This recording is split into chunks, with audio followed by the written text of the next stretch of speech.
సత్యనారాయణ వ్రతం చేశాం. రాజుగారి కథలో గొల్లవాడు ఉన్నాడు. గొల్లవాడు వ్రతం చేశాడు, ప్రసాదం ఇచ్చేట. వెంటనే కథలో ఏముంటుంది? గొల్లవాడు ఇచ్చినటువంటి ప్రసాదంలో తిరస్కరించినటువంటి రాజు చేత వెంటనే భటులు వచ్చేవో మహారాజా నీ సామ్రాజ్యం మొత్తం శ్రీమద్ రమణ గోవిందో హరి అంటారు. అప్పుడు రాజు తన తప్పును గ్రహించి గొల్లవాడిని పిలిచి తిరిగి వ్రతము చేయించి వ్రతము ప్రసాదము స్వీకరించగానే వెంటనే భటుడు వచ్చి మహారాజా నీ సామ్రాజ్యం మొత్తం మళ్ళీ నీకు వచ్చిందంటే ఎలా వచ్చేసింది? సమస్య ప్రసాదాన్ని తిరస్కరించడం కాదండి. ప్రసాదాన్ని తిరస్కరించడం వల్ల కోపం వస్తే సత్యనారాయణ స్వామికి ఈగో ఉన్నట్టు లెక్క. గొల్లవాడిని తిరస్కరించడం తప్పండి. కులం పేరు మీద ఎవరిని అవమానించినా మనం భగవంతుడిని అవమానించినట్టే.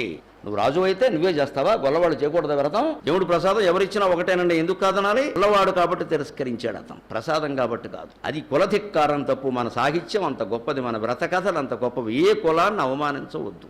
అందుకే సత్యనారాయణ వ్రతం కథ చూడండి మీరు. బ్రాహ్మణుడు వ్రతం చేస్తారు, కట్టెలు కొట్టేవాడు వ్రతం చేస్తాడు, గొల్లవాడు చేస్తాడు, రాజు చేస్తాడు, వైశ్యులు చేస్తారు, అన్ని రకాల వాళ్ళు చేశారు. ఇన్ని రకాల వాళ్ళ కుల కథలు ఎందుకు పెట్టారు? అందరూ కలిసి చేసుకోవడం చెప్పడానికి.